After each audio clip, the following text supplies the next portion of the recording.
answer.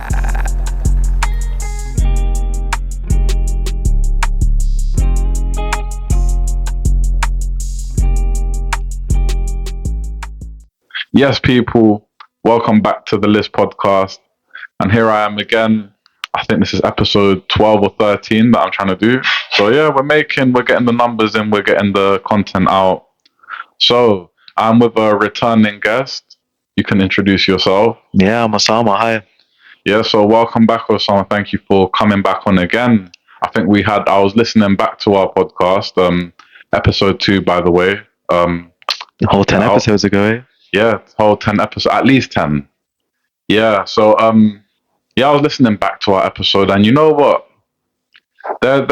Obviously, there's always areas for improvement in how I can do things. You were fine. You were great. You talked. You answered what was asked, and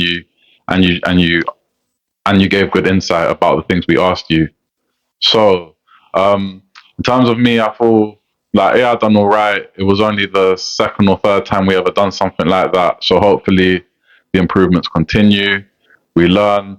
But yeah, so we're about just over a year on since that episode. So something like that, yeah. A lot can happen, or a lot has happened in a year. Who knows? We'll find out. So my new thing since I've gone solo is reflection. Big fan of reflection. Big fan of looking back and trying to understand and process what's been done. So this is like a journaling thing that I learned at uni. I've said this before in previous episodes. So it's 3 questions. Yeah, go for it. 3 questions that you ask yourself at the end of the day. It is, tell me one good thing that happened. The second is, how did you make it happen? And the third is, how can you repeat it? And I like to add to that question, how can you repeat it? Or how can you build on it? Okay, so if we're talking about, it doesn't necessarily have to be today specifically, it could be this week. Those 3 questions, tell me one good thing that's happened today with you. One good thing that's happened today. Do you know what? I've just come from the gym, so let's talk about the gym. I've been unwell recently, so this is like a week where I'm back properly, and I've hit like good sessions. You know, when you come out the gym feeling like that was good, that was productive. Recently I've been having that maybe once or twice a week, but like Monday, Tuesday, Wednesday this week it's been good. Yeah, it's always difficult to jump back into that routine. 100%. So like the fact that you've done it and you're back in and you're feeling good is a real positive. How did you make it happen? It sounds like an obvious question, but I feel like it's important. I'll answer it, yeah. It's recovery, right? Since I started hitting gym properly, I've never taken weeks off unless I've sort of been at rugby camp, or I've never taken it off for being unwell, if that makes sense. So yeah, I took a week off, let myself recover. In that week off, I only played rugby, and it helped me get better. And now I'm kind of thankfully back to 95, 90, 98%. Can crack on from there. Okay, and then finally, how can you repeat / build on it? Just keep going in that. Keep pumping that iron, bro. What else can I say? Yeah. How important is it for you to keep up with going to the gym from a few perspectives? First of all, mentally, like gym it's just something after work, after you've had like been in front of a computer or done something that you have to do to make money. Essentially, you just want to go to the gym, work out, pump iron, chill out. Getting bigger helps, and then obviously doing rugby specific stuff as well to get more power, to get more speed, strength, agility, whatever it is. Like, it's important for that aspect as well. And you're putting yourself through it out there on that pitch, so you gotta like prepare. Exactly. Yes, you gotta prepare and condition your body to take it. No, for sure. But yeah. Gym. I think that's a good start point. I think that's a good place to go. Very in the present as well. Yeah. So obviously you finished 1 full season at London Welsh. So let's so last time you left Wasps, you joined London Welsh, and full season. I think that was when we recorded. It was early in that season. It was very early. I think I was still wearing my cast on my finger because I'd broken it. Yeah. Wasn't that after? No, that happened first game of the season. Oh, okay. Yeah. Okay, I'm thinking of when we watched that World Cup game, and I was like, Yeah, that was we had like that something. was after. Yeah, that We was had November time. Was But that a different finger? no, it was the same thing. It was the same thing. Oh, okay. But we So were, that was for a yeah, minute. yeah, for Uh, 6 to 8 weeks. That was, yeah. so yeah, let's talk about that first season. So that was your first season. That was your first season away from Wasp, where you basically grew up, Yeah, and it was your first season at a new club post university. it was, yeah. Yeah. So yeah, how do you think? Let's reflect a little bit on that season, like on a athletically, how you did on the pitch, how you did off the pitch, and settling in, and just a bit of everything. Yeah. Yeah, I mean, the reason I moved was to improve, just to get better, play with better players, with better coaching, and I think that's kind of just what's been happening. Obviously, unfortunately, I broke my finger first game of the season, so if from then on it was kind of catch up, because obviously I had to make do with stuff in the gym, couldn't do certain exercises, obviously couldn't train because I needed to be recovering. Um, but yeah, went back into it. Kind of first team were winning, so I was struggling to get into that first team. But I think I got eight games last season, so I think I played maybe 8 for the first team, like 10 for the second team, and Okay. and That's a good amount of games. it was decent, yeah. And I think both sides were winning Yeah. a lot of games. So yeah, it was nice to be playing with players that were getting better with me, sort of a young group of lads. Like we're all, it's like improving week on week, like gelling together week on week. And yeah, I mean, the first team ended up finishing third, and then the Druid second team, we won the league, and we've gone up to a higher league now called London Counties and South Coast Premiership or something like that. I think it's like one level below like the top second team division. So yeah. So the second team is reaching its ceiling in terms of Yeah, I mean, the stand of the level it can play, yeah, which is no, exactly. yeah, that's great. So it's always That's good going to to be see. competitive rugby wherever you play. Exactly. Which is, yeah. How do you feel the season went on as in terms of gelling with your teammates and getting to know them?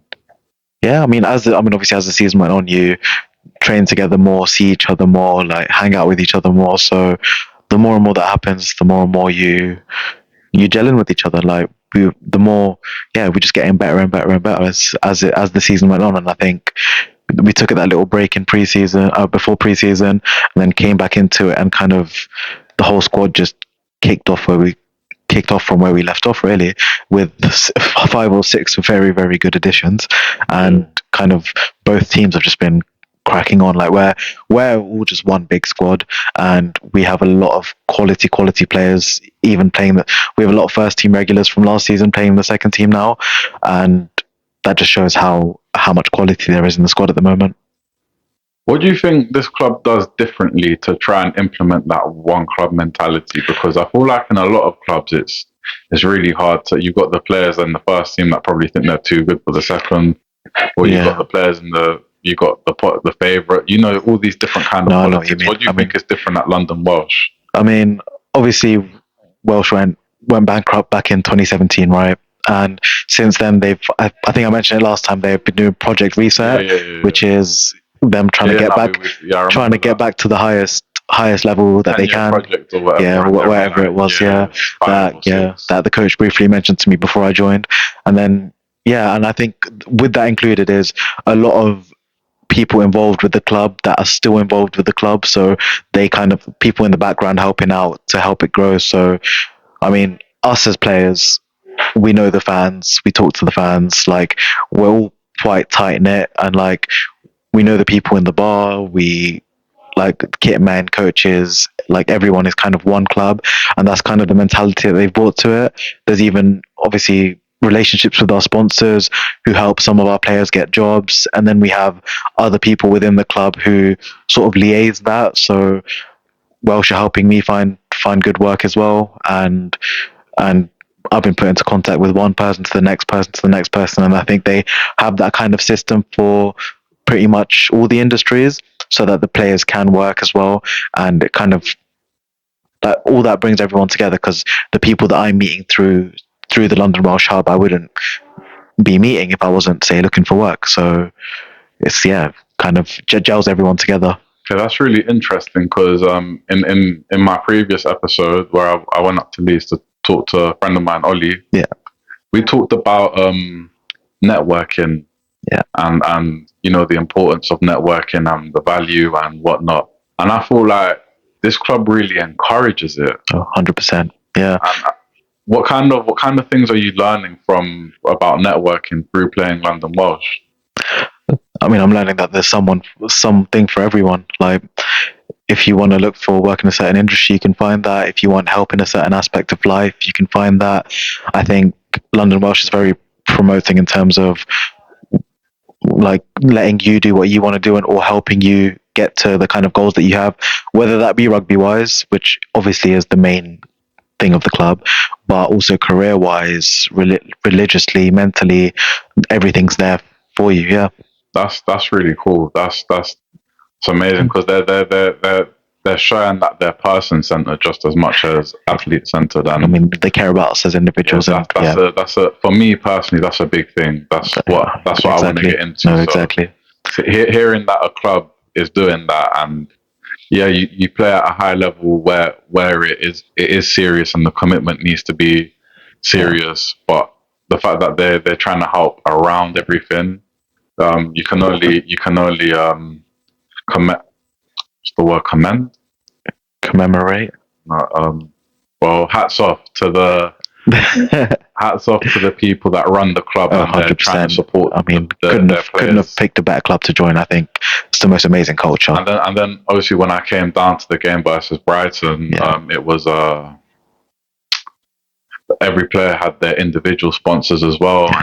And number 14, Will Oakley, sponsored by so and so, comes off, or number 23, who's sponsored by so and so. X, Y, and Z. Yeah, like Will Oakley. I don't know where that came from, but it's interesting. It's interesting that there's definitely from experience in coming down to the ground. There's definitely a community feel. Obviously, the day I came, it was. I was checking if my mic was on. From the day I came down, it was obviously it was their highest attendance of the season so far. 900 and something. It was something like that. Yeah. It was impressive. Everyone was excited. Everyone seemed like really up for it, and it's the local club. I mean, in an area like Richmond, that's probably where they're more likely to like rugby. Yeah, no, for sure. Neighbouring like Twickenham, where there is teams like Harlequins, or there's teams like. I mean, we have literally Richmond round the corner who are Nat 1 to 2 divisions above us, and I mean, I think we get more than them, maybe. Yeah. Yeah, it all looked very professional in terms of like the programs. It was that it still had that essence of like an amateur club, but it was just at a bigger scale. Because remember, I was asking you like before the game about comparing it to Wasps who were 3 or 4 divisions lower. Just comparing the house, not serious, but I mean, you were talking about the quality. The quality was a lot different. The quality speaks goes without saying. Yeah. But I think just the atmosphere around it. I think you're like just you'll see when you get there, like and you could see that people were into it. There were a lot of people, and it was a great community. And same with a club like Wasps on a slightly smaller scale at the moment. They do great to have their community and their people. I think Wasps on the weekend got about 250, 300, and my dad went after my game just to pop in, and he said they got quite a high attendance for them as well, which is on their day with their facilities. They do extremely well. It's nice to see with how they run they run the club. If they had similar facilities to Welsh, I'm sure they could get more. But I think we're talking about 2 clubs that are both run very well in different ways, in their own capacities. It was a good game. It was a good day out. Like the quality sort of goes without saying. Players, I was like, I kind of want to play, and then I saw a hit, and But yeah. So obviously, I've talked about the theme. We discussed like the themes that I wanted to get into. So okay, so let's talk about coach. Your coaches at Welsh. The ones that you work with. I'm sure you've probably got different Yeah, coaches I for mean, different. You probably got a scrum coach, a normal coach, we have a a few. Yeah, set piece yeah. coach, whatever. How is your relationship with your coaches in general? I mean, I have good relationships with them. On a personal level, Yeah. I think I'll speak on a squad like wide level first. I think people have good relationships with our coaches. I think they're very involved in what we do and trying to fine tune things and fine tune individuals if you want that. On a personal level, I mean, we've got Will Taylor as our S&C coach, and Tommy Bell's just come in as a player coach with the backs. And obviously, I used to watch them both Okay. playing for Wasps when I used to go to Adams Park back in the day. So I kind of have that link with them. So that's kind of the way that I speak to them sometimes. And then Fun. we've got, yeah, literally as a fan, bro. Like that's that's little me seeing two players that I used to watch growing up. Just now, one of them playing with and one of them coaching me, or both of them coaching, one of them playing as well. And then and then so we've got our director of rugby, and I talk to him one on one a lot. Uh, Obviously, this season we've had some quality players come in, so I've been struggling to get into that first team. Sort of like on ratio, I haven't played as many games for the ones as I would have at this point last season had I been fit. And like he kind of tells me what I need to do, what I need to improve. And same with the second team coach. I also go up to him. He tells me what he wants to see from me, what the first team coaches want to see from me, and kind of just tell me how to implement it. And obviously offer up their time if they want to go through footage of me individually and all that kind of stuff. So they are very helpful with me, helping me improve my game. And even if I don't play first team, I do first and foremost want to be a better player, to be as best as I can be. And I think they both really help me with that. And it's helpful when there's footage there for them to look at so they can pinpoint certain things. And like on a personal level, it helps because I mean, I had a coach with the first team coach maybe 3-4 weeks ago, and he wanted me to implement some things. And me, when I watch back the games myself, like I try to implement them, and then I see myself doing it as well. So, I mean, that's all it is, just trying to get better, really. So this is like complete contrast of when you spoke about your experience of Pakistan, because I think you and Boyan sort of touched on how you want a coach that will put their arm around you, that will tell you, But also tell you how it is. yeah, So tell you how yeah, it is, but they'll yeah, like a tough love kind of thing. yeah. They'll tell you how it is, but they'll take care of you. Like, Yeah, exactly. It's like they know the balance of both rather than being on either side of the spectrum, either being too nice, saying, yeah, you had a good game if you played completely rubbish, or kind of giving you a bollocking for no reason just because they can. And yeah, I mean, I like in think, terms of like natural human interaction, no one ever likes to be told if they've done something wrong I or mean, if they're not yeah, doing something right. yeah. So I mean, yeah. I mean, also it depends how you get told. So I don't want to be doing something wrong and then say in Pakistan he told me if I throw one line out wrong in training, he'll send me for laps. One went a bit not straight. He literally sent me for laps, but didn't do it with the other hookers who were doing the same thing on that day. And that's the kind of thing that a person doesn't engage with, if that makes sense. Whereas if say a coach comes and tells you like, oh, this wasn't good, how about try this, or like maybe you can do this a little bit better, you're kind of more inclined to listen to them, and you want to because you can kind of see the reward at the end as well afterwards, like of what you've done better rather than being set for laps, because that doesn't help you. Like, yeah, that culture of sending players for laps, that you see it in the movies, you see it in, you've probably seen it when you played sport earlier Yeah. on, where you piss off the coach in some capacity, yeah, whether it's individually or collectively. it's really a movie thing until you turn up in Pakistan, mate, and then they're just doing it for fun for absolutely no reason. Like, we're not children, do you know what I mean? Yeah. You think that's something that is probably something to implement to the younger players, if you are going to implement anything It's a like discipline thing. So if someone's misbehaving, if a kid's being naughty, like, send him on a lap that he's not going to like. But with an adult, you're at national team training, like you just don't do that stuff, and it just kind of makes you not disrespect, sorry, makes you not want to respect the coaches. And and then it's kind of like, I mean, in general, you see your national team coach a lot less than you would of your course, club, obviously. yeah. So, in terms of what's the difference in the interactions that you have? I know your interactions weren't as positive as your day-to-day club ones, but in terms of like, I mean, I think off the training pitch, like it's okay. Like you talk normally. It's like when you're training, they have something going on in their head where they just want to find something and like tell you off for it, if that makes sense. Or they want to. How I felt was like when I went into camp, being the youngest there, I felt kind of scapegoated that they needed someone to set an example with, and they chose me, being the foreigner, being the youngest, like being the little baby of the group. Essentially, like they kind of used me as an example to get the other players in line, and I just kind of didn't appreciate that.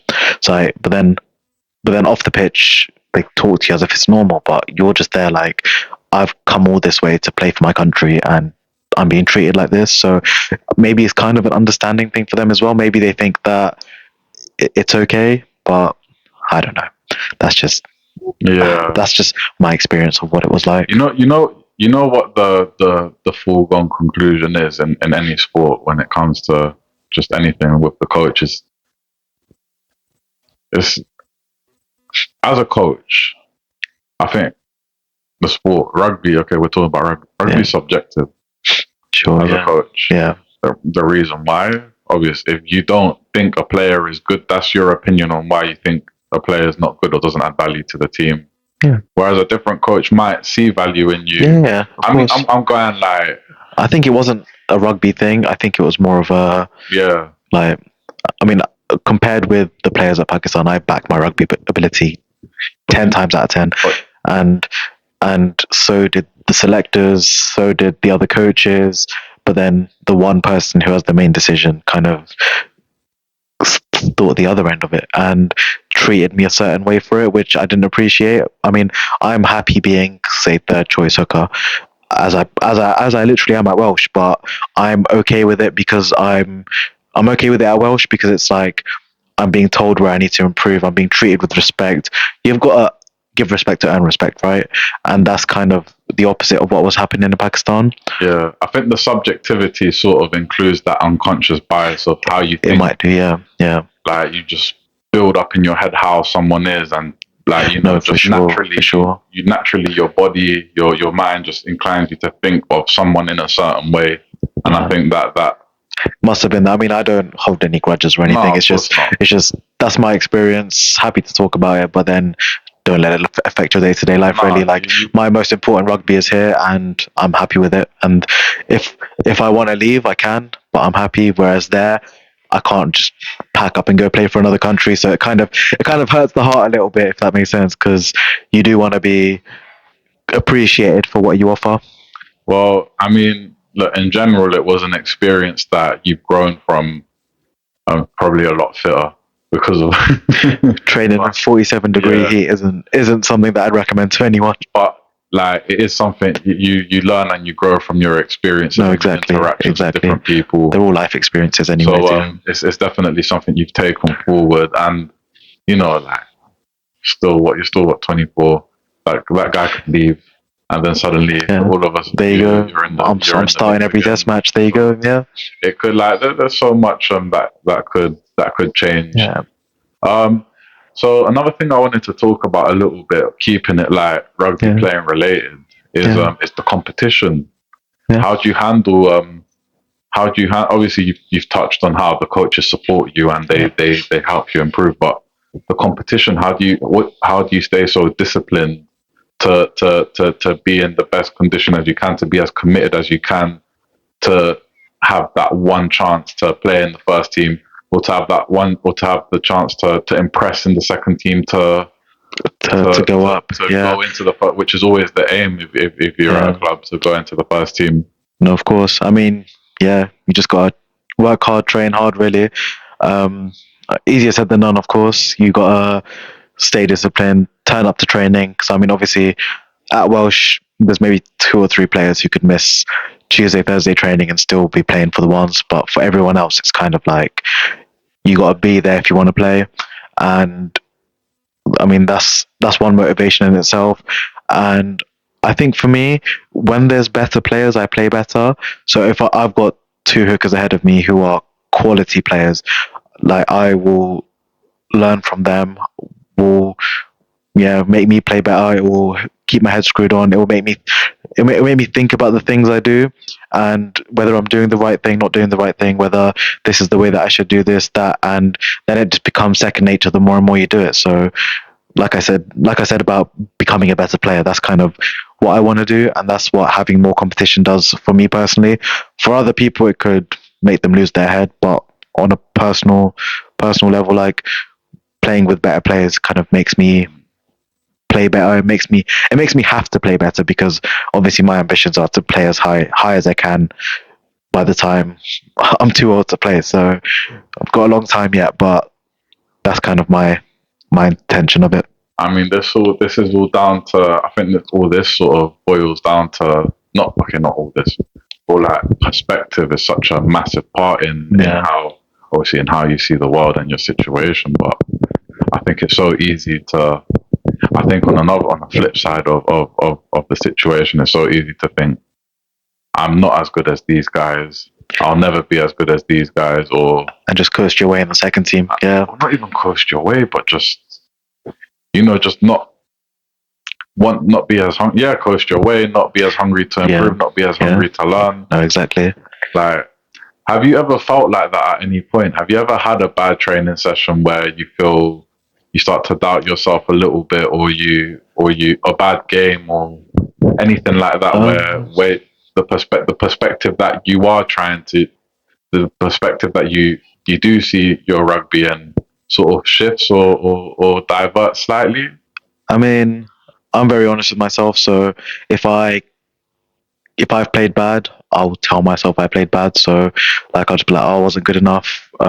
This wasn't how I wanted it to be. But I mean, I'm a very it is what it is kind of guy. So whatever it happened. So I've had a rubbish Tuesday training session. I know it afterwards. Like when I get home from training, my dad asks me how training is, and then we'll talk about it. And if it's gone bad, I'll tell him like, oh, I did this and this and this wrong, and I'll just be like, oh, never mind. And then after that conversation, it's for me, it's like switch. It's a switch. It's onto my next day, and my next focus is on my next training session. So that's kind of the way that's what I do it. That's the way I do it personally. And yeah, that's kind of the way it's been working for me. Just gotta whatever, move on. Like you can't go and change that training session or that match or whatever. Have you built yourself up to that point over growing up and getting older, or have you always sort of been level-headed with yourself? I mean, you know me when I was a bit younger. I used to be a mouthy kid, right? Used to want to pick fights or cause a bit of ruffle, like answer back. Like when I was still in year 12, year 13, playing men's rugby, and I was worse as a colt as a youth. So I think I've grown into that maturity. I think it is down to maturity. I think I once said to Martin, I was like, "Oh yeah, I can get away with." Like he'd be telling me off about something, I'm like, "Oh, I can get away with it. I'm still young," and that's kind of the mentality that I had. Like, "Oh, I'm still a kid. Like, I'm gonna mess around until it gets to a point where I need to screw my head on." And I think that did happen. Maybe not even come Loughborough. I think maybe come last season. I think last season, this season, I've been a lot different in terms of my temperament, the way I play, the way I try not to wind people up with my mouth, rather like do things in a different way per se. So sort of more as an adult. I'm just thinking of previous things that have happened. Yeah, there's a lot of them as well. Yeah, the amount of times I've had to grab you and like, I'll be like, shut up, bro. Yeah, I know. I'll be like, right, let's go. Let's not get sent off here. No, and yeah, nah. So this is something like, okay, so this is one of the themes I want to explore a little bit. So I think we've talked a bit about reflecting on your season and last season and so far and what you're learning and your mindset. I kind of want to talk about I don't know, for me personally, so I don't want to judge the whole of a sport based on my own experience. No, of course, yeah. But I'll state my experience and then like you can agree or disagree with me. No, please. So like in terms of ethnic minorities, I feel like rugby in general is not so diverse compared to other sports. Like, and that could be for a few reasons. That could be the area. That could be, you know, the club. That could be a few things. So that obviously, there's not as much diversity. Not oh, it's whites only. Like not like that. I mean, there is a good mix. There isn't enough diversity. 100%. Yeah.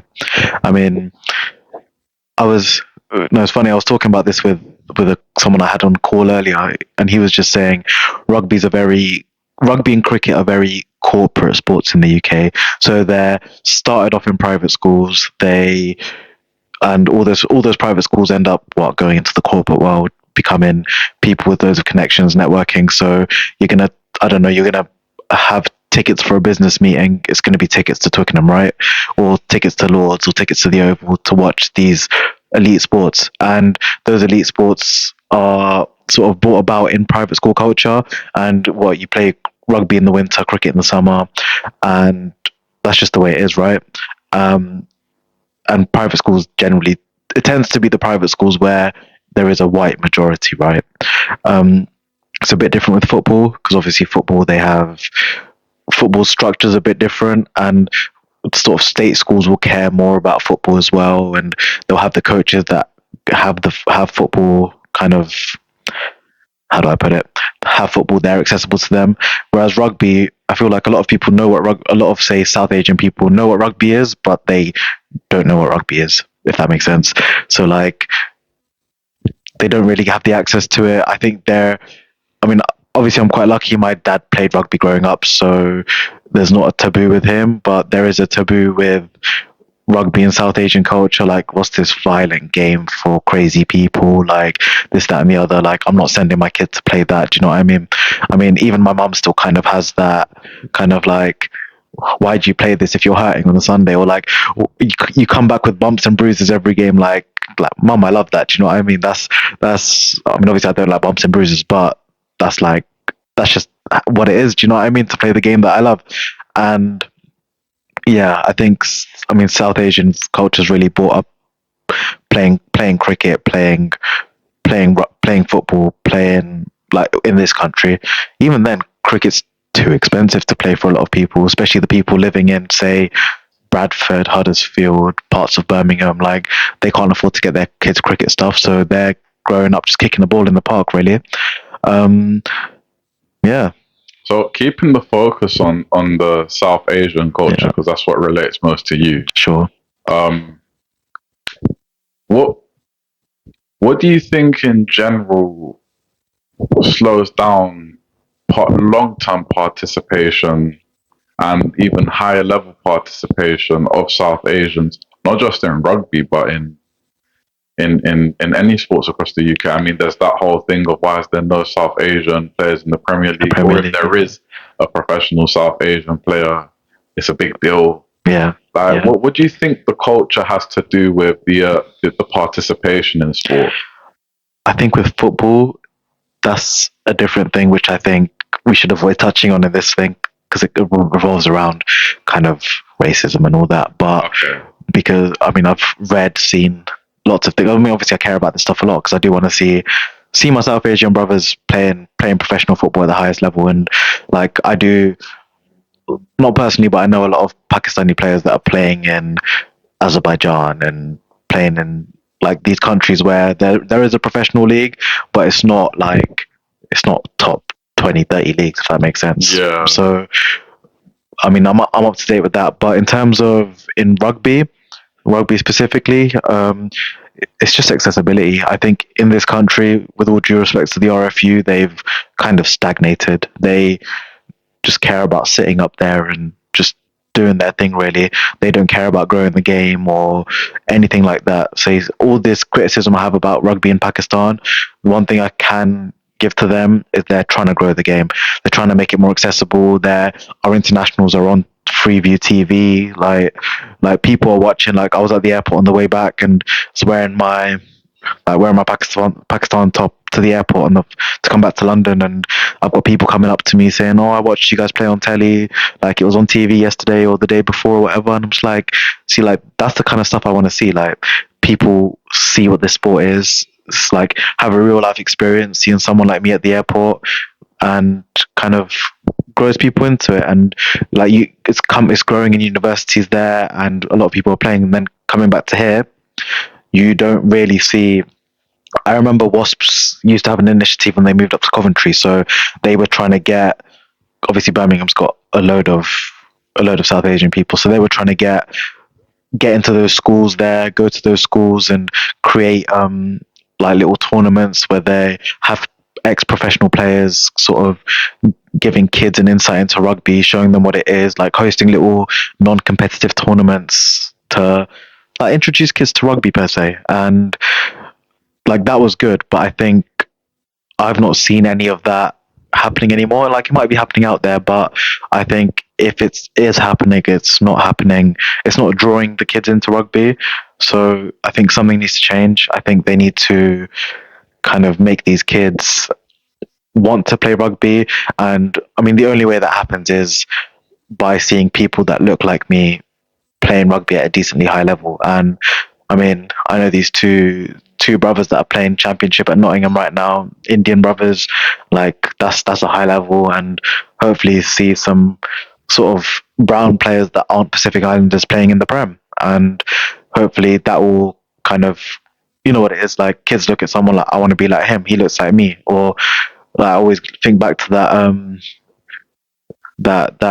that movie in Hounslow, Bend It Like Beckham, that Indian girl. Do you know what I mean? I know loads of brown girls like that are into football that like grew up idolizing her from that movie. Do you know what I mean? Wanting to be liking football, wanting to be a footballer, and it's the same thing in real life. Like they wanna see people that look like them thriving in certain areas so that they can do the same thing. And I mean, obviously, it's happening in boxing right now. Of course, like a lot of South Asians up north are taking up boxing, like becoming boxers, having professional fights. I mean, there's a lot of lads I know from Instagram that are Pakistanis boxing. Like Amir Khan is probably like, and the influence of Amir Khan is that exactly. And there needs to be something like that in all these other sports for it to kickstart that as well. Because like when I say there's a lot of South Asian boxers, and exactly what you said, that must have stemmed from him being so famous, so popular, so successful, being from a South Asian background.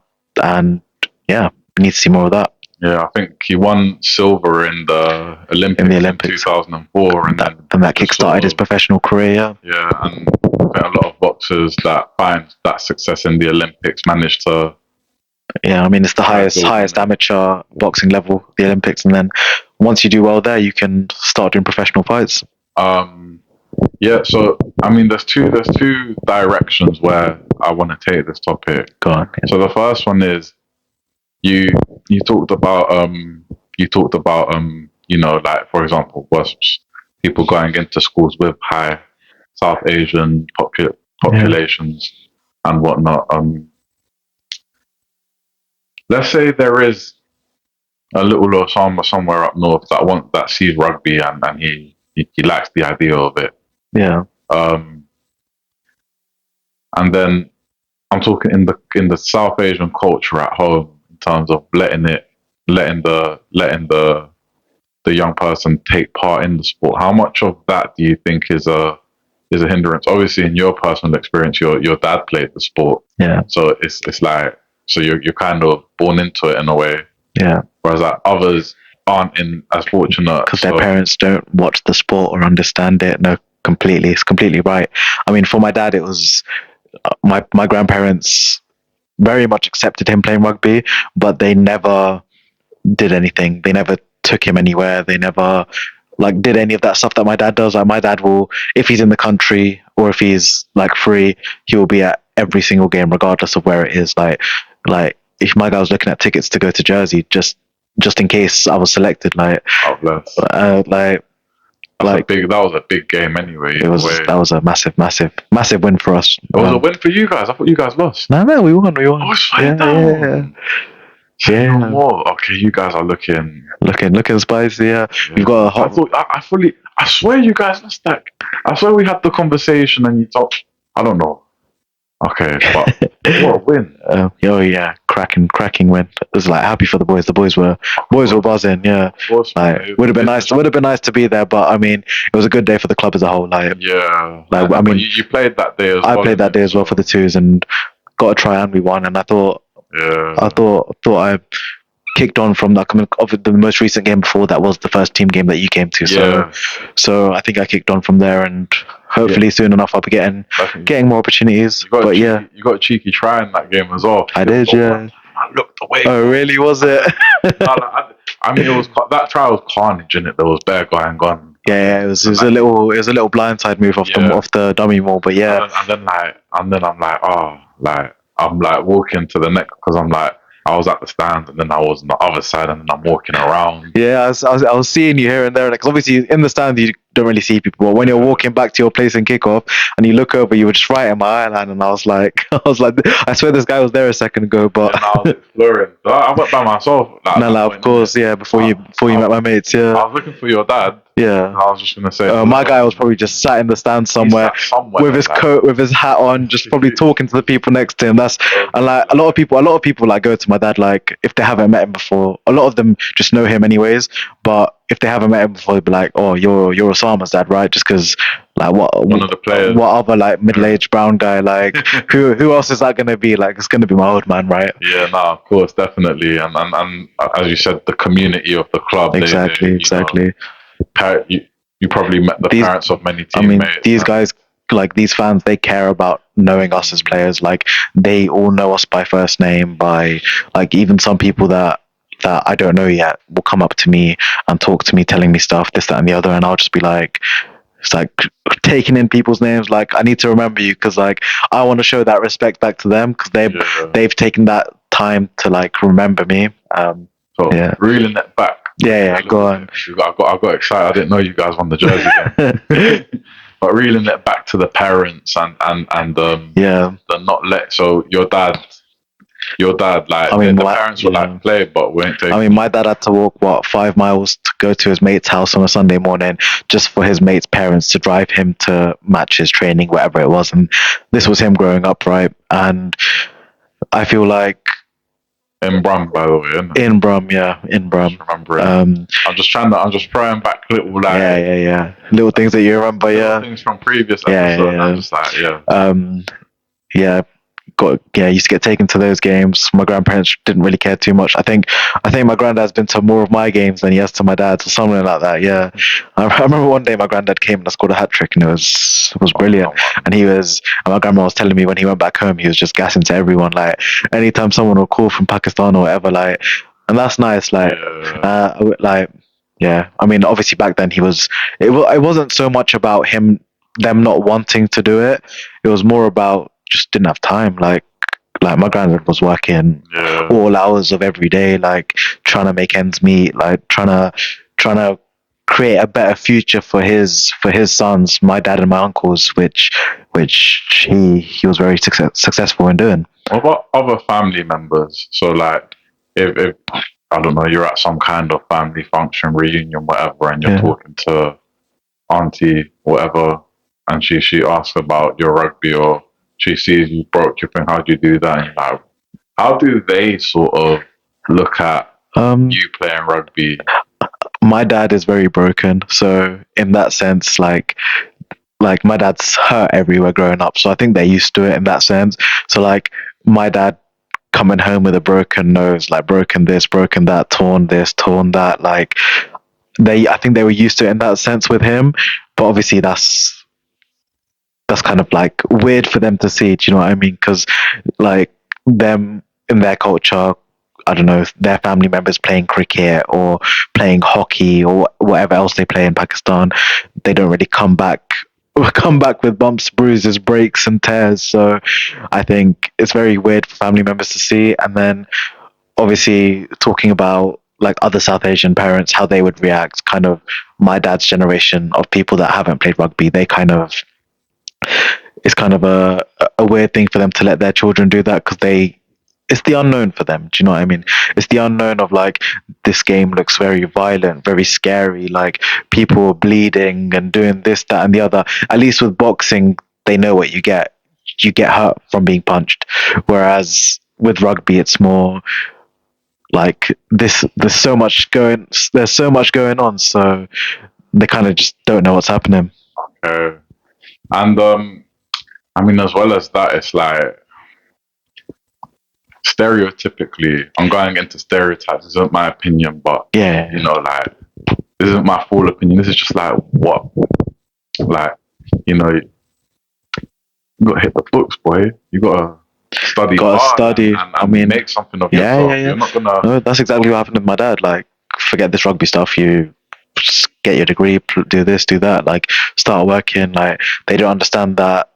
Whereas certain people of other ethnicities, if they see their kids excelling in a sport, I mean, in football, they might just not care, because obviously, I mean, the stereotype of educated footballers, there's not too many, because these kids are just out there playing football. But yeah, in terms of a South Asian household, it's more, I mean, my parents weren't like this, but there's a stereotype of, you're going to be a doctor or an engineer, pick which one. You're not like, what is this? You want to be a footballer, want to be a rugby player, want to be this, that, or the other. Do you know what I mean? Like, that doesn't really run in the South Asian household. Well, most of them, anyways. The stereotype is true. Do you know what I mean? Like, I mean, Bend It Like Beckham kind of epitomizes exactly what it is. Yeah. Yeah, like, go to university, Yeah. They don't see the opportunity you're provided by excelling at the sport. Exactly. But And like, then at the same time, it's understandable to always have a backup plan. I mean, As someone, the thing is, I think it's good to have a balance, because even though I've been playing rugby my whole life, I haven't let it affect my studies or like work. Schoolwork always came first. So my GCSEs always came first. My A levels always came first. My degree always came first. And I wouldn't, if I had a game and an exam on the same day, I wouldn't skip the exam for the game. Like, I'm going to that exam. Do you know what I mean? And that's how it should be. But also, don't confine yourself to that. It's not, I'm either studying, eating, or sleeping. It's like, I'm studying, I'm eating, sleeping, but I am also going to the gym. I am also going to rugby training. And I think that balance is what these stereotypes don't understand, because they think their children studying medicine, studying engineering need to be working 24 hours of the day. Like, nah, you can take out, I don't know, say 3 hours, 1 hour in the gym, 2 hours training, and still have enough to kind of try and excel at that sport that you're trying to be professional in, or try and play as high as you can, and also still have that backup education. Like, this has been a favorite topic of mine recently. yeah, I heard it in a podcast. I heard it in another. I read a paper on it. yeah, I wouldn't say I read it in detail, but like, you know, I looked at the abstract. yeah. Enough to form an opinion. Yeah. But identity Yeah, and I brought this up when I met someone at a networking event, Sure, yeah. and they really resonated with it. And I think it's something, you got so many sub identities within your identity as a person. Yeah. You've got Osama, the student when Osama was studying. You got Osama, the son of your parents. Osama, the older brother with responsibilities. You set a good example for your siblings. Osama, the rugby player. Osama, the guy in the friendship group. Osama, the guy at work. You got so many different layers of yourself that you're constantly like going from one to the other, and I think that's important, that there is different parts of yourself to explore. 100%. The reason I bring this up is because you're talking about how it's important balance. Yeah. And I think being able to submerge and to embrace your different identities is not fully balanced, Yeah. but it's going on the right path. Yeah. But yeah, no, I just wanted to throw identity out Yeah, there. yeah, no, identity is important. Like, yeah, but like we have different versions of ourselves that we all. I mean, yeah, all those things that you said. I have a version of me at the mosque, like a version of me, like just anywhere I've been, like, and you kind of. I feel like you and I are quite good at this. We adapt to our surroundings. Like I can speak a certain way with someone, speak a completely different way with someone else, and I think that's a testament to the diverse community we've been raised in. We've been raised with people who I don't want to disrespect anyone, but people that get kicked out of school and that kind of lifestyle. People like we know people like that, and we know people that I mean from rugby that are like CEOs of companies, like people that earn a lot of money, and there's a contrast between those two people and then everyone else in between. And I feel like we can kind of adapt to all those people and from the experiences that we've had. I think as well that comes down to being open-minded. Yeah. I'm repeating myself from other episodes, but being open-minded. Of course. To speak to different people and to not just. I think there's a lot of people that can't do that, can't adjust. Like for say for you and me, like someone could be speaking English in some sort of like Latin accent or a South Asian accent and or an East Asian accent, and they're like, a lot of people find them hard to understand, but like because we kind of know that we can understand the way they speak. I don't know, I'm just kind of speaking from experiences that I've had, but like I kind of can figure out a different person based on what they're trying to say to you or what they're trying to do, and like I think I'm just waffling now. No, I get your point, because like I mean my parents are foreign. Yeah. So like I mean my mom's completely fine. She speaks. My dad, it takes him a bit more work. Sure. But like it's sort of having that patience to let them and to kind of, if they're struggling to say something in a certain way, helping them, working it out with them. Yeah, and also being able to understand what they are trying to say without them having to say it per se. Like, So, time's going quick. So there's another. I said two directions. Yeah. The other direction is because when we last spoke, we spoke about your school rugby team and how you have the one cup. Yeah. And you lose the cup, you're out. One game and you could be gone. No rugby for the rest of the year. Yeah. Yeah, and obviously you come in the rugby team in a London state school. Yeah. There is going to be a big mixture of ethnicities and whatnot.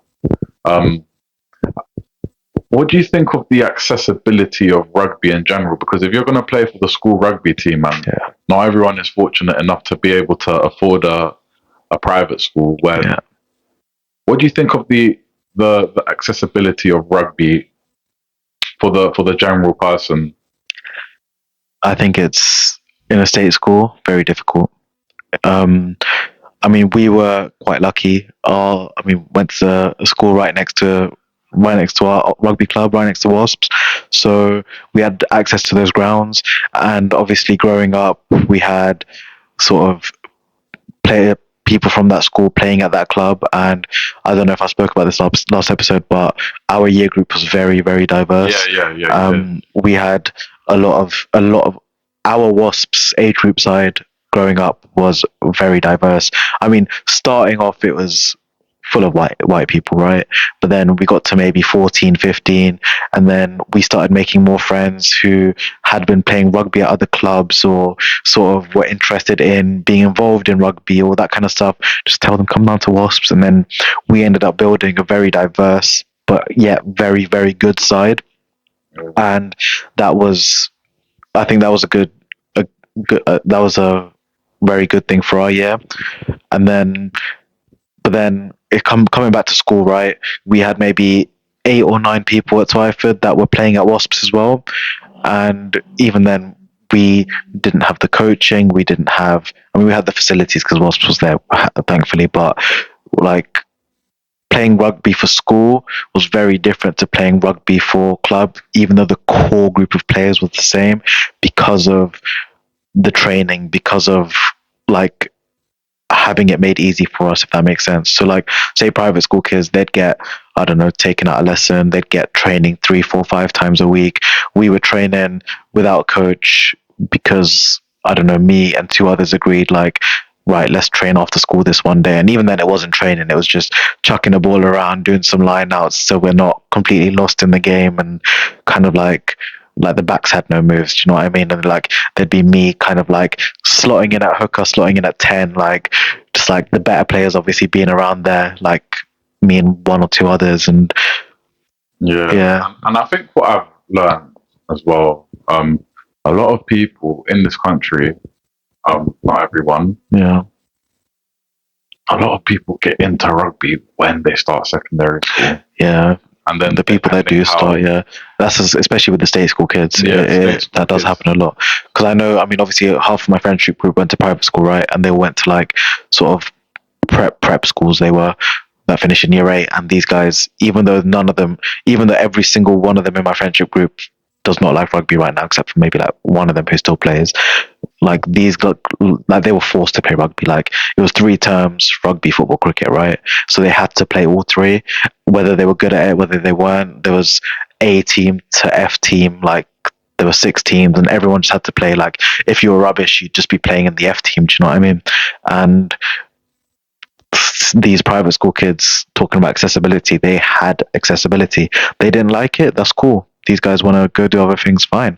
But there's a lot of untapped potential in state schools for rugby kids. Because like, look at Carl Sinclair. Like, came from state school. Like, got the accessibility for it, and became an England international. And is the Toja an example? No, I told you went private school. You went private school from the jump. Yeah. But you know what? There are people, because there's one, I don't know the boy personally. It's like my girlfriend's cousin or whatever. For sure, yeah. Funnily enough, he played at Wasps. Okay. At Wasps. Just complete coincidence. Yeah. But he recently, I feel bad because like, I'm talking like their business, but he got a scholarship to St. Benedict's. To play rugby? To play rugby. Must have been decent then. Yeah, he was the mum fought tooth and nail to get him that scholarship. Oh, is it? But he got the scholarship to play rugby at St. Benedict, so he's going to be starting secondary school next September. Yeah, and he'll be like, and he's going to grow up in a private school setting. Playing rugby, like playing first team rugby consistently. That's kind of like, that's something that I wish I had. Playing rugby at a high level, like not having as a kid, you shouldn't have to worry about training, about admin, about all that kind of stuff. Like that should be the teachers and the coaches on that.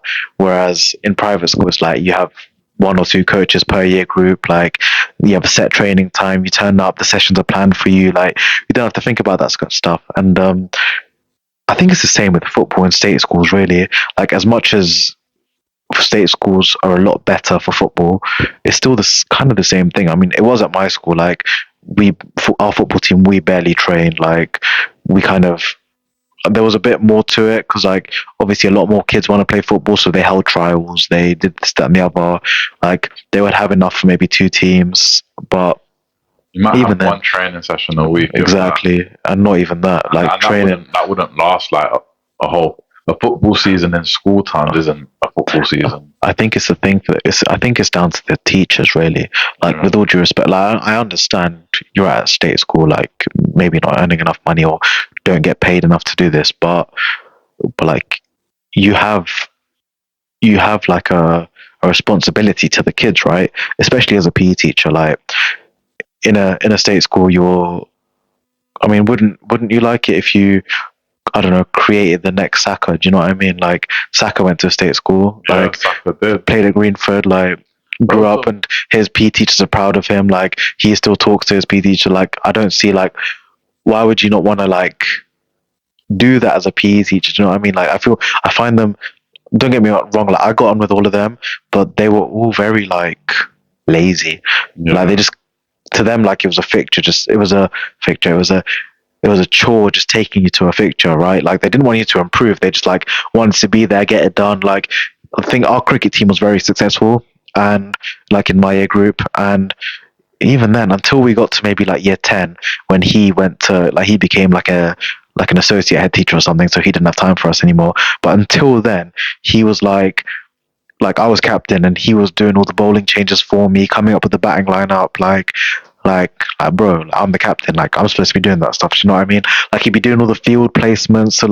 So am I literally just there to do the toss, right? That's kind of what it was.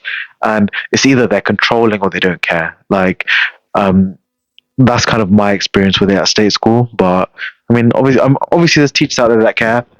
But obviously Saka's coach must have cared since he still loves him so much. Like, You know what? I think, like I've always had this.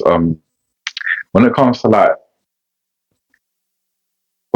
the England rugby national team, yeah, I'm not really locked in. I'm not really nah, interested. you know, I don't care. I'd rather they lose. I'd rather see South Africa. I wanted South Africa to beat them in the World Cup. did you? Yeah. That's crazy. No, but then That will go. This will go down well with my teammates at Welsh, because obviously a lot of them being from Wales, they don't really care too much about England. yeah, I mean, what does every Welsh man want England to lose? Do you know what I mean? yeah, well, the same with Scots and Irish. as Exactly, well. exactly. The thing is, I wanted Ireland to win the Six Nations. I'm so like anti-English. Oh yeah, Rugby. Yeah. Football as well, a little bit. there's a. But that's for different Now, reasons. see, you and me the opposite, and that I'm England through and through. Nah, man, I was like, yeah, I wanted South Africa to win. But that's because of shit though. Like, Yeah, of course, yeah. yeah. And I like South Africa were like the first rugby team that I watched. That I started to Yeah. learn about players, and I saw. Oh, I like how he plays. Like, I The mean, guy with the long blonde no, hair. like same with Ashraf, innit? Like Yeah. he loves South Africa because of Brian Habana. Yeah, Like that is fair enough. Do you know what I mean? Like like either for your friends or you idolize certain players. Like I get that. Like all these lot in Pakistan, they all support the All Blacks because obviously they were the it team when they were yeah. going through their young rugby careers. Like, But but then this is the thing with the football team. Yeah. yeah, Okay, forget about all the rubbish in the media and all that. You got a football team.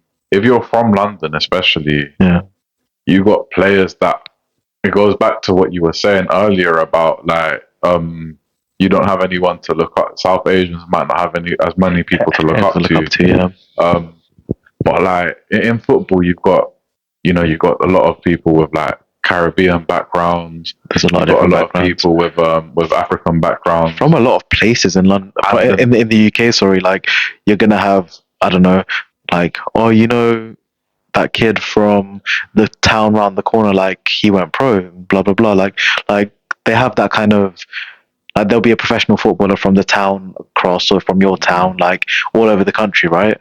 Yeah, and the thing is like players like Sancho went to.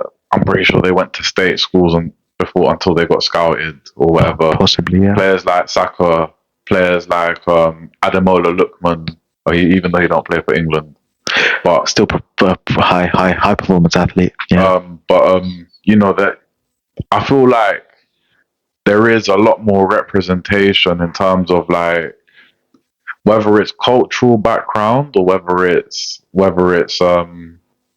being from the same area Yeah. or whether it's class background. Yeah. Whereas in like rugby for England, I don't know about the other countries. As you said, it's a corporate sport. Yeah. And you got the private schools that a lot of the best developments in the private school is private school accessible to everyone. Clearly not financial. You're paying more to go private school than tuition fees for uni. of course, yeah. It's I don't know. I just feel like the contrast in the thing is, it's not like football is a sport that's doing things right either. Do you know what I mean? They're both sports with skeletons in their closet. Of course, yeah. Like they're both sports that are controversial or corrupt to some sort of degree. In their own different ways, yeah. Yeah, but I mean, I don't know. There's just something about the England football team where you're happy for Cole Palmer scoring. Do you know what I mean? Yeah. You got you're like people, not all players, but a lot of the players that play for England and that play in the Premier League, They could have easily been someone that went to your school. Yeah, yeah. They could have easily been someone you've grown up with. As or in, like yeah, you've got us being from like state school backgrounds and Yeah, stuff. Yeah, like- no, 100%. And then like you see like people like Harry Pinero or Chunks Yeah, get on well and have good rapport with like a lot of footballers. Like, I mean, Chunks went to school with Sterling, but like, you know, he's got that good rapport with Yeah, these London-based players because of like it all comes down to being from the same like groups of people. Like, Yeah. like you get on with each other because you've grown up the same way. Like, gravitate yeah, towards yeah, each other naturally, and that's all. And I think it's really cool. Obviously, in the Euros, like in the Euros, like all that went out the window, isn't it? Because I wanted Spain to win the Euros. I mean, that's your country, don't it? Like, That's what I grew up supporting Spain Yeah. in like in the football. It was definitely the most nervous I've been to watch a Was football it? match because I'm thinking if we lose, I'm living in the country. yeah, where it's yeah. I was like, if we win, like sick. I've experienced. For me, 2020 hurt more. That 2021 That Euros, was- I think that hurt more than this one for me. Definitely, like, You know what? If Spain beat Italy in that semis, Yeah. I would have been neutral. so that But I don't know, like it changed. I mean that's a whole nother conversation. Yeah, of, it like, is, how it I is. feel about it. But my point is like the representation I feel with the football is a lot different than I don't know. Maybe if there was a bit more representation in terms of In the rugby, yeah. maybe I could have. because honestly, you're looking. I mean, England only slept from the Premiership, right? And you're looking at the Premiership, and it's full of like it's full of private school kids in it. Like, Yeah, I mean, I feel like I relate more to like. Okay, no, I wouldn't say I relate more to I would relate to a Khaleesi. I don't relate to Khaleesi like that. I admire his story. but no, and what it's, he's yeah, come yeah, from.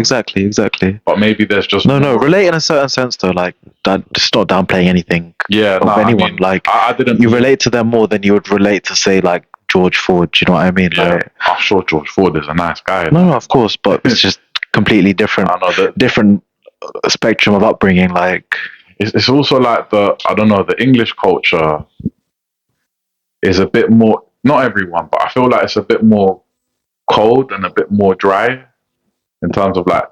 It depends though, like on the people. I mean, that's London culture, innit? Like, yeah, true. That's a London To be thing, yeah. to be fair, Northerners are cool. I like the Northerners. I completely agree. Um, I think like, yeah. I mean, also like London, everyone's living their lives at 100 Yeah. miles an hour. Do you know what I mean? Like, London, you're just sort of getting on with it. Yeah, and you just, I mean, yeah. I mean, it's nice. Like, I'm the kind of guy that like, if I'm passing an elderly person or something, like, I'll say hi. Do you know what I mean? Like, Yeah. like even in London, where that's like so weird. How dare Like, you look at like, me? do you know what I mean? Like, The audacity. like, I like being social. Do you know what I mean? I like Wow. smiling at people. Like, How dare you make eye do you know what I mean?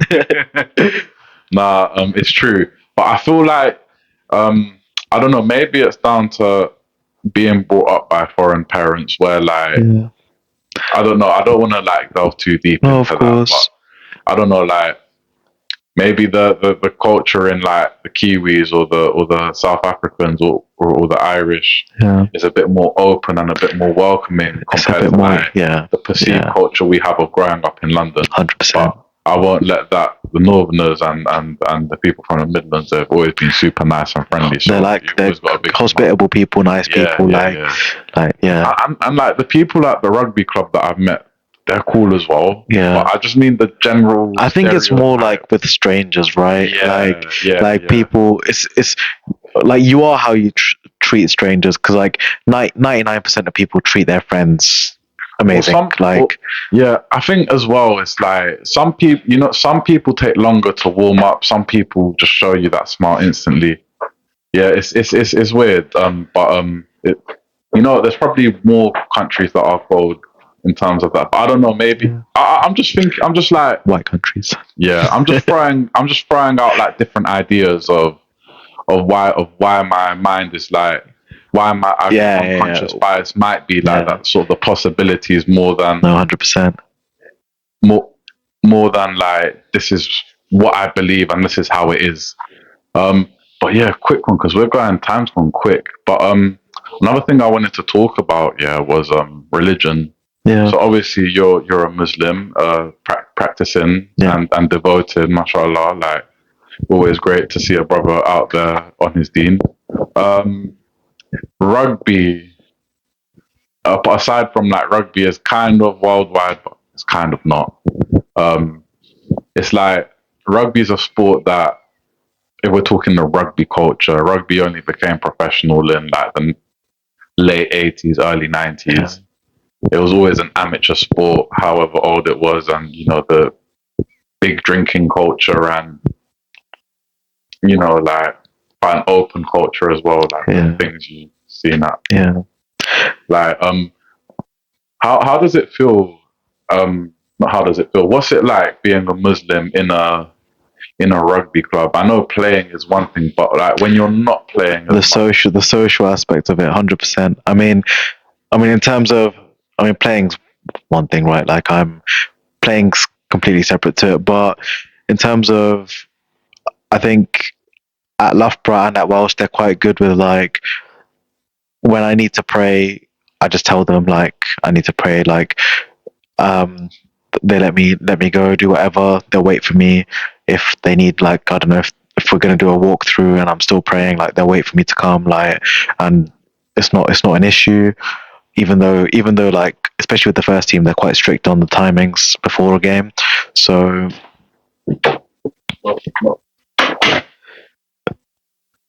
they're all quite strict on timing before a game, so they're quite good with me with that. Even like, I'll say we're at an away game, like I'll tell the kit man, or I'll tell Will, like, oh, do you reckon you could find me a place to pray?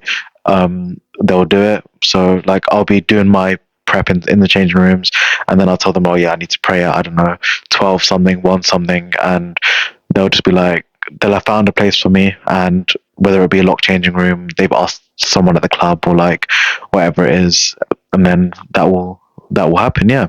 I think they're quite good at that, and I think in terms of the social aspect, completely.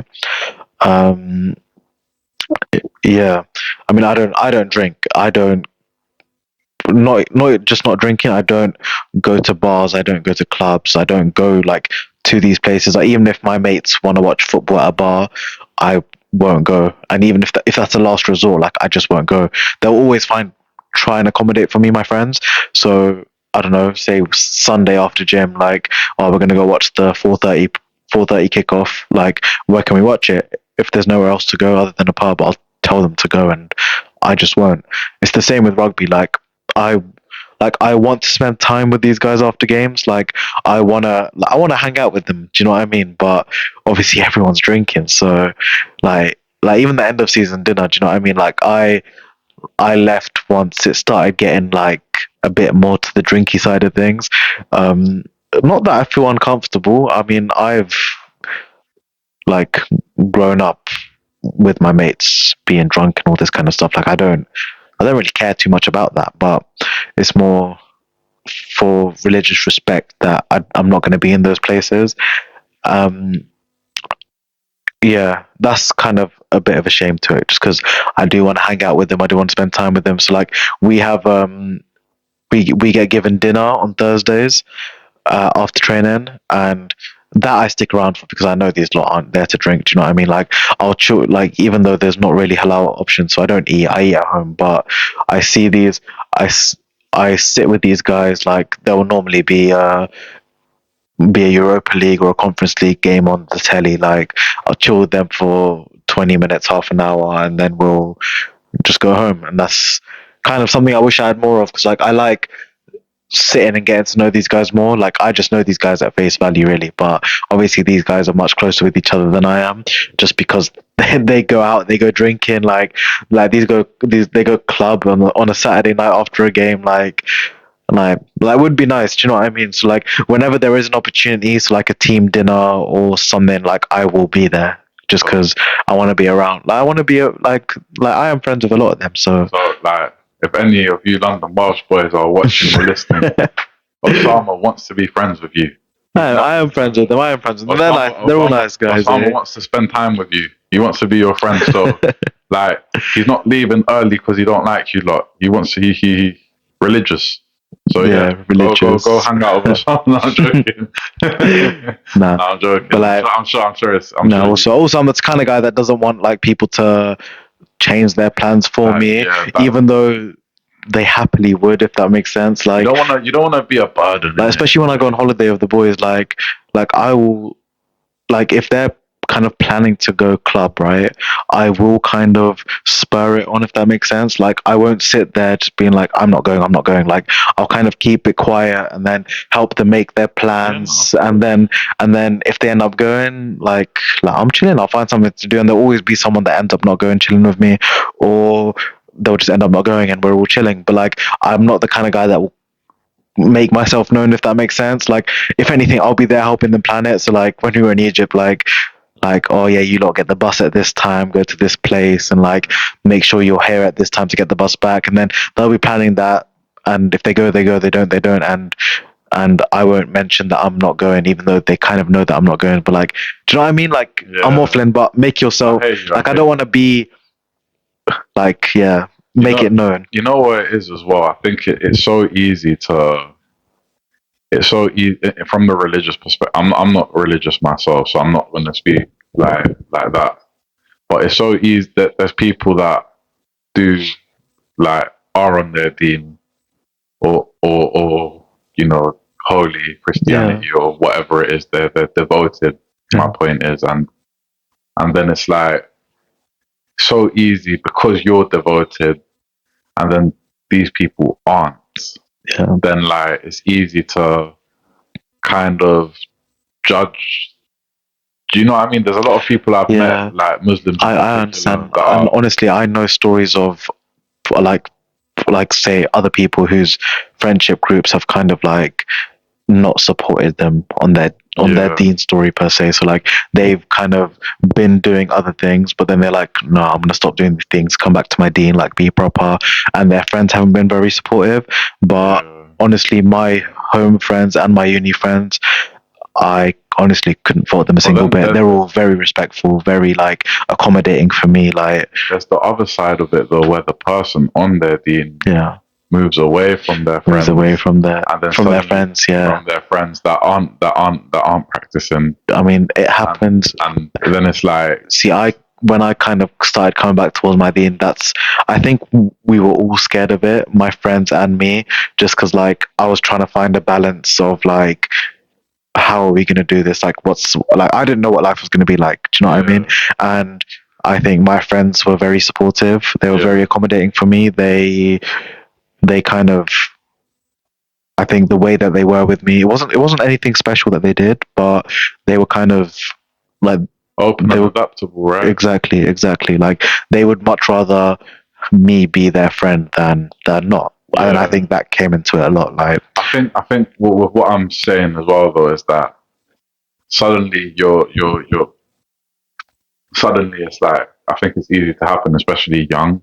Suddenly the friends that you chilled with that are doing the things that aren't perceived to be halal or to be the right course in the Bible. No, I mean there were certain things I did back in the day. Like but I mean like suddenly your friends that drink, they're haram. You don't want to be around the haram. I think that's. And there's people that like say if someone was drinking before and then they stopped drinking and did that would be somewhat hypocritical of them to just kind of just be like. But I understand if you want to kind of distance yourself from your friends, but I think judging them is they're two different things, right? Like I think that's the problem. That a lot of I think a lot of people like I think they get so devoted into the religion. They're like, this person is like it's beautiful, but then at the same time, it's like I mean, it's beautiful, yes, but a lot of religion is also your character, your person, how you treat other people, how you are with other people, how you like not being a hypocrite, not kind of judging others on things that they don't need to be judged on. Like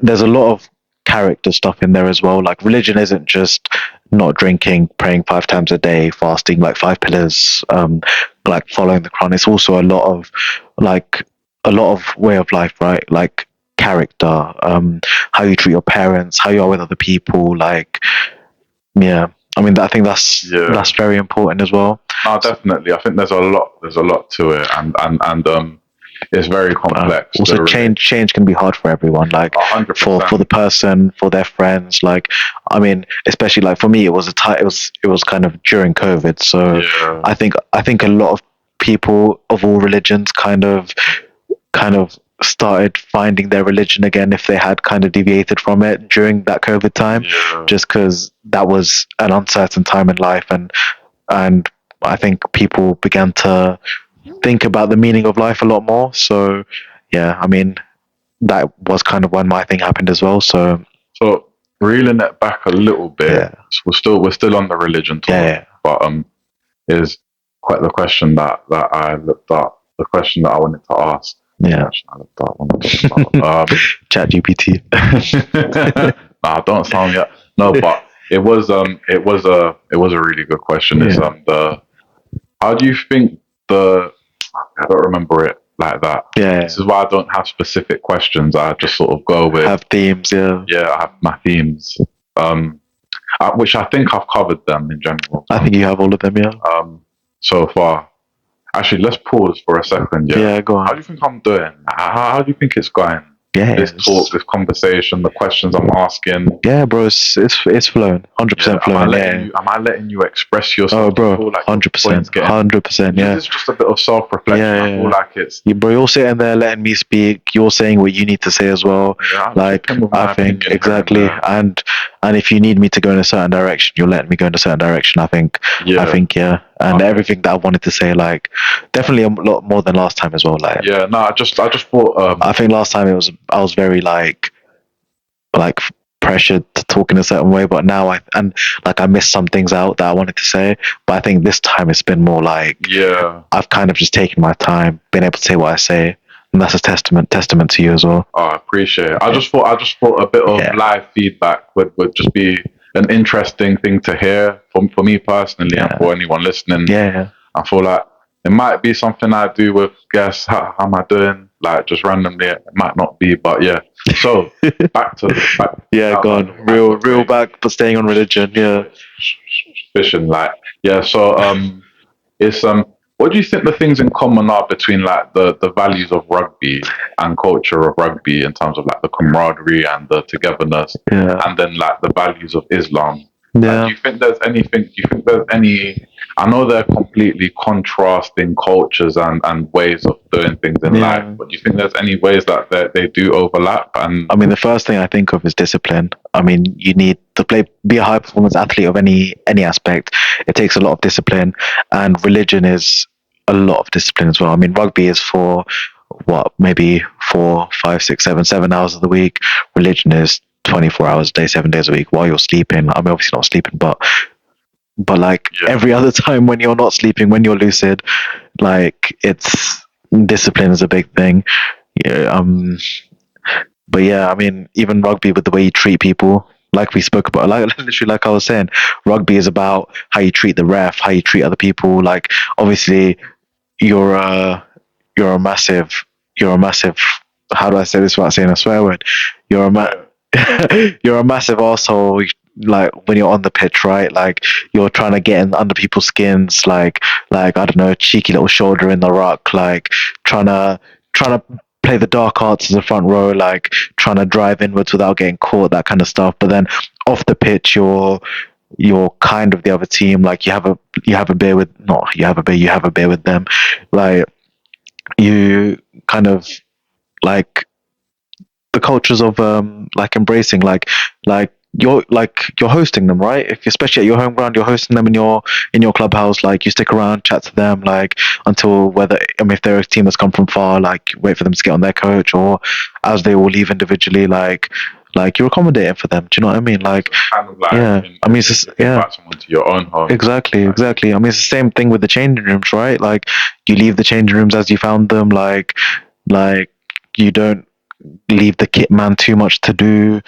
It's like coming back to Islam, like it's a respect for others, like doing things the right way, treating people how you would want to be treated. I mean, that's literally a quote from the Bible, isn't it? So it's the same in Islam. Treat people how you want to be treated. Like, I mean, there's a lot of parallels, a lot of values that align. It's interesting. And probably just before we start wrapping up, is about how does religion help you with your sport? and participating and competing, and how are those sort of things, Um, like like praying before a game and stuff? Are you okay? Are you, 'cause you know when you like see the footballers that the Muslim footballers mainly, yeah, or even Christians, where they do their Holy Cross, or the Muslim players, like they make dua before a game, yeah, like like yeah. it's okay. I'm trying to work out how to ask it without sounding stupid, but like, does your religion in a way like help you get through rugby, and like, does that make sense? Yeah, no, I know what you're trying to ask. Like, I think I think you're the only person that would know what I'm trying to ask. I think I try to live my entire life through Islam, right? Like, for me, first and foremost is my prayers. So I'm someone that tries to pray on time as much as I can. Obviously, sometimes you can't. Like when I say on time, I mean like if the prayer time starts at I don't know 5:30 in the morning, I want to be praying at 5:30 in the morning. Or like if there's a 1 o'clock prayer, I want to pray at 1 o'clock. Even though I have time until 3 o'clock, I'd rather not pray at 2:30. Like we're told to pray on time. So I think for me, comfort in life is when I've prayed on time and then I can do the next task, which is why, say in summer when the days are long, I could wait to pray until after rugby, but I like it's not a getting it out of the way thing. It's I put my prayers first, and then I can comfortably get ready for the game, go out and warm up, or go out and do walkthrough, come back in, get ready, warm up, and then I can just kind of go through the motions, knowing that. And I think, I mean, obviously for people that aren't religious, it might be a bit cringe, but like I feel like if I prayed on time, done things the right way by Islam, like like Allah will help me. Do you know what I mean? I've done things the right way now. It's just in His hands, and what I do best. Like, if that makes sense. Like, I think, yeah, and that for me is anything with life. Like if I don't know if I'm meeting my friends, right? It'll be, I don't know, going for dinner at 8 o'clock. Cool, prayers at 8:15. Let's make it 8:30, if that makes sense. Like, that's kind of yeah. That's kind of the way I try to live my life. Just putting Islam first, everything else comes after. Yeah, so as long as you're fulfilling your religious My responsibilities, religious duties, yeah. or your duties as a Muslim. As a Muslim, and then I can do everything else after. Yeah, and it's not just getting it out of the way. It's like, yeah. I mean, I think I there's have to do this because it's the right thing to do for myself, and it's the right thing to do. It's what God's asked me to do. It's what I need to do. This is like, I mean, this is the way that I live my life. So you I'm live going to your do life that. Yeah, devoting yourself to Allah, and you want to do that as correctly as you can. and that's my main priority in life, because I mean, obviously anyone that's religious or has studied religion knows that a religious person's only thing is in this life is to be here to worship, and then everything else comes after. But even then, like, as a Muslim, like, working, making halal money, like, that is a form of worship. So like, as a Muslim, everything that you could be doing is worship. Going to gym with the intention of being like physically good, that is another form of worship. Like, that's the kind of way that I live my life. Yeah, and I think it's very well explained, because it's like, yes, like you can. I think it's easy for I think what a lot of people do is end up preaching, and this is why you should do it. But you've just sort of like explained straight up how it is, the mindset, and in a very like concise and in a very concise and yeah, I like it, and I think it opens up the perspective. It gives a fresh perspective to people listening and watching that aren't Muslim, and it gives them an understanding of the religion without having to go into the history of everything. Of course, yeah. But just the basics around it. Just last sort of thing, in terms of just reeling it back to rugby. Yeah. What are your goals for, like? I just feel like it's an interesting thing. What are your goals for like the rest of the season? What are your goals long term going forward? Just in general. I mean, ideally, ideally from this weekend I'd play every game for the ones, but in terms of more general and realistic, it would be to be the best possible player I can become the end of the season, like be happy where we left off. In terms of as a team thing, I think both the first team and the Druids want to finish top. I think we are both sides are going for the titles in their respective leagues. I think the ones going up to Nat 2 will be a massive step in terms of project reset for the Druids, whether finishing top uh, of this league, whether we do go up to the next league or whether we choose to stay. But I think it would be nice to go up, since I think we have such a good team this year that the twos are winning games quite comfortably until we don't have a strong enough squad, which unfortunately we didn't last week, which meant that the twos lost. I mean, I was thinking that the twos we'd go like every game this season. Yeah, it looks like maybe the ones are the only team on course to do that now. Yeah. But as long as you can contribute to the success exactly, in both. literally, that's the word. I just want to contribute in any way I can. When I'm playing for the twos, I want to play every game the best I can until, whether that be 50 minutes or 80 minutes, depending on how strong our bench is. And same with the ones, whether when I get my opportunity to contribute any way I can, do my job right, play to the best of my ability, try and affect what I need to affect in order to help the team out. And then hopefully on a personal aspect, that means that I can push towards more ones games. Yeah, long term, you probably want to be playing in the ones as ideally, yeah, week in week out. But I mean, playing with the twos is still very competitive. But obviously, long term goal, yeah. Long term for me, when I say long term, I mean 5 years. 5 years, yeah. I mean, for the next 5 years, if I'm staying in London, I think Welsh will be the club I stay at. I think the only direction is up. I think I'm learning and growing with the club, and that's been from my 1.5 years experience so far. I think it's everything that I wanted. Like, there's ambition, and I feel like if the club has ambitions to go Nat 2, Nat 1 champs, I think I want to be there for as long as I can for it. Because obviously the higher you go, the more players come in. Like, I want to improve as the club is improving, so if players will be going in and out, I want to be kind of in and around up there. Obviously, haven't been given that much opportunity in life, like in terms of my rugby, so to improve, to get better, has always just been, I am what I am. No one's been there to help me get better, but now I have that support system with the coaches who care about what I do as a player and help, and as a person as well. As well, they want to help me be the best person that I can be, or help me get to where I want to get to. So I think having that support system behind me is really going to help me kick on. And then we'll see. Let's hope I come back on for a third episode this time next year, and we're playing Nat 2 rugby. Yeah, no, definitely. It's definitely something I'm going to be keeping an eye on. I'm going to try to come to the next game on Saturday. Yeah. To support you guys and support both the teams and whatnot. And fun day out at Welsh. Yeah, fun day out at Welsh, and catch up with another friend and previous guest, Morgan, who is the physio for our position. For our position. But thank you so much for coming on, and I appreciate it. Sharing your wisdom, sharing your journey, sharing your experience, sharing your perspective.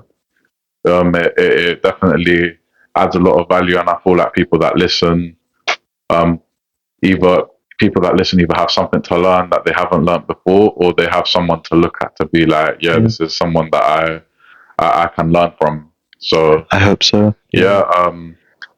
Well, people, so the consistent run is still going. I'm still trying hard to make this work.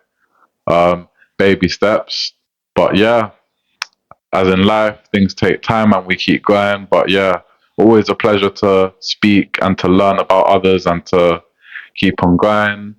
Like, subscribe, follow socials. And we'll see you for the next one. Where the bands at?